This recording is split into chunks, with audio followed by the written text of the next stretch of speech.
Já esteve tão cansado do seu trabalho a ponto de querer largar tudo e nunca mais voltar para lá? Pois no Japão a coisa é ainda pior. Por lá as pessoas trabalham tanto, mas tanto, que às vezes morrem por isso. Sim, existe um termo chamado karoshi, que significa morte por excesso de trabalho. Se por aqui já tem brasileiro reclamando da escala 6x1, trabalhando cerca de 8 horas por dia, e obviamente sem morrer por conta disso, imagina como é viver numa cultura onde entrar às 7 da manhã e sair do trabalho às 10 horas da noite é considerado o normal. Mas por que os japoneses trabalham tanto? E o mais interessante, será que isso pode ser resolvido? A verdade é que o Japão tem uma das maiores jornadas de trabalho do mundo. E o mais chocante é que, mesmo assim, sua produtividade é uma das mais baixas entre os países desenvolvidos. É totalmente inversamente proporcional. Quase um quarto das empresas japonesas faz com que seus funcionários trabalhem mais de 80 horas extras por mês. Essas horas, muitas vezes, não são pagas.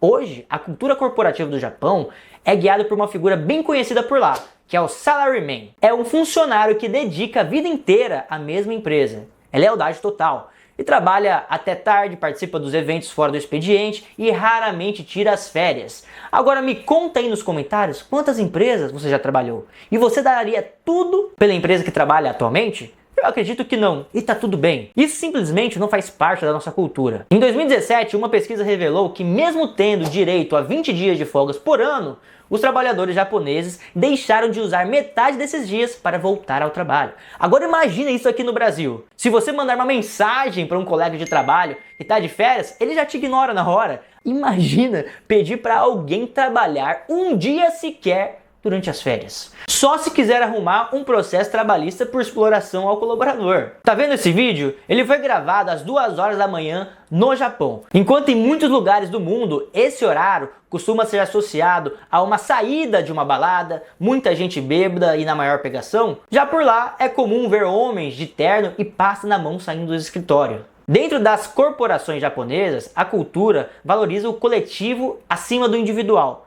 O sucesso da empresa vem antes do bem-estar do funcionário.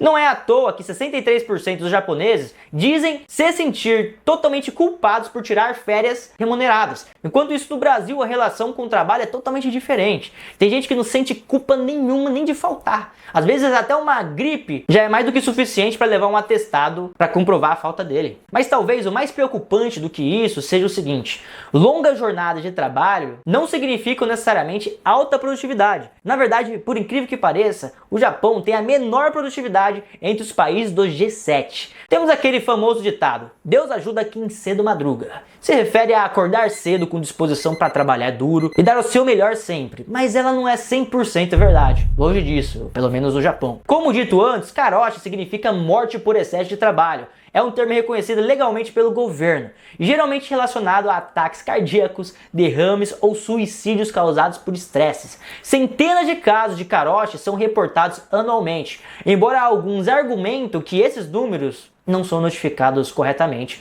para, obviamente, não assustar a população e não resultar numa mudança de hábito e cultura, algo que o governo e os empresários não querem. Dizem que o número real pode ser 10 vezes maior do que o mostrado. Uma funcionária da empresa de publicidade Dentsu se suicidou em 2015 e a causa foi considerada depressão por excesso de trabalho. O caso gerou grande repercussão e renovou os apelos por mudanças nas longas jornadas de trabalho e no uso ilegal de horas extras não remuneradas. E isso é super comum por lá, tá? Não vai achando que é exceção. Essa mulher supostamente era forçada a trabalhar mais de 100 horas extras por mês, 20 horas a mais do que o normal por lá, que é 80 horas extras. Isso daria 4 horas a mais de trabalho por dia, de segunda a sexta. Aqui no Brasil, já se imaginou ficando esse tempo a mais na sua empresa? 4 horas? Todos os dias a mais? E o melhor de tudo, sem ganhar R$1 por isso. Pois é. O CEO da empresa chegou de renunciar devido a essa polêmica. Após a morte, a Dentsu fez algumas mudanças internas. Uma delas, as luzes dos escritórios apagam às 22 horas, como uma forma de forçar os funcionários a irem embora. Parece que a empresa está fazendo a maior caridade do mundo, né? Olha, gente, a partir das 10 horas da noite, eu não quero ninguém de vocês aqui trabalhando, tá bom? Mas podem ficar aí até as 9h59, tá tranquilo? Olha, boa noite pra vocês, fiquem com Deus, até amanhã às 6 horas da manhã. Forte abraço. Atualmente, tanto o governo quanto as empresas estão tentando ativamente reduzir o número de horas trabalhadas no país, e já há alguns sinais iniciais do progresso. O governo japonês considerou várias iniciativas para reduzir as horas de trabalho, incluindo tornar obrigatório tirar pelo menos 5 dias de férias por ano, e exigir um período mínimo de descanso entre o fim de um dia de trabalho e o início do próximo. Já em 2016, foi criado o feriado do Dia da Montanha, elevando o número total de feriados nacionais do Japão para 16, levando eles a serem o país com o maior número de feriados do mundo, empatando com a Índia. E olha que mais 2 feriados por aqui, a gente também acaba alcançando a medalha de ouro ao lado deles. E em 2017, o governo lançou a iniciativa Premium Fridays, na qual incentivava as empresas a permitirem que seus funcionários saíssem às 15 horas na última sexta-feira do mês, promovendo o consumo e menos tempo no escritório.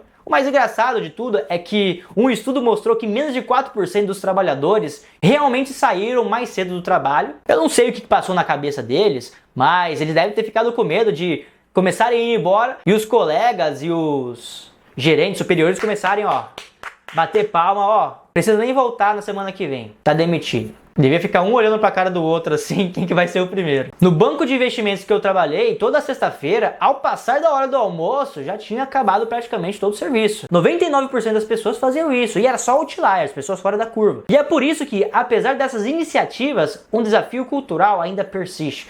Como a cultura japonesa enfatiza o grupo em vez do indivíduo, ninguém quer ser o primeiro a sair do escritório e virar motivo de piada e humilhação. E há outro motivo para tanta pressão por produtividade. A economia do Japão está em risco. Para manter seu tamanho gigantesco, o Japão precisa continuar colocando horas de trabalho. O país perdeu o posto de segunda maior economia do mundo para a China em 2011, título que havia mantido por 42 anos. A economia japonesa já não cresce há anos. Eles vivem um período de deflação. Os juros deles é negativo ou próximo de zero, estão estagnados. O Japão enfrenta uma crise de mão de obra e a população está envelhecendo rapidamente. A taxa de natalidade está em queda e isso significa que a sua população total está diminuindo. Nas próximas 5 décadas, projeta-se que a população encolhe em quase 1/3. E há 2 maneiras prováveis do país compensar a escassez de mão de obra. 1, por imigração e 2, por robô. O Japão sempre foi relutante em aceitar imigrantes. E de fato, a porcentagem de trabalhadores estrangeiras é muito pequena comparado às outras economias grandes. E sem mais imigrantes, o país está apostando em robôs para preencher essa lacuna. A indústria robótica se estende da hospitalidade à manufatura e agora até mesmo no campo, com robôs que ordenham até mesmo as vacas. Mas se a tecnologia vai conseguir abrir um caminho para um equilíbrio melhor entre a vida pessoal e profissional, ainda é uma pergunta em aberto. Dizem que apostas esportivas não dá dinheiro. O que eu falo? Nada. Simplesmente deixo as minhas conquistas mostrarem por si só.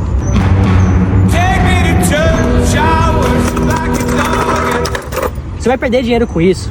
Quer ter uma segunda renda de forma conservadora e muito rentável?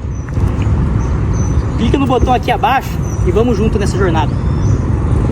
Os robôs podem até fazer de tudo no trabalho que um humano consegue fazer. Tende a ser até mais eficiente, mais barato, mais tudo. Mas os humanos têm algo que o robô não tem e nunca vai ter: fome, alegria e reprodução para construir famílias. Um robô não movimenta a economia, não fazem sexo e dão mais jovens japoneses para continuar a linhagem deles por lá, que vão comprar alimentos, comprar casas, consumir energia, enfim, vão movimentar a economia. Mas e aí, conseguiria trabalhar como um japonês? Deixa aí nos comentários. Gostou do vídeo? Se inscreva no canal para se tornar uma pessoa mais inteligente, multiplicar o seu dinheiro e não seus problemas. Tamo junto com o Digão, é só o começo e vamos pra cima, pro infinito e além.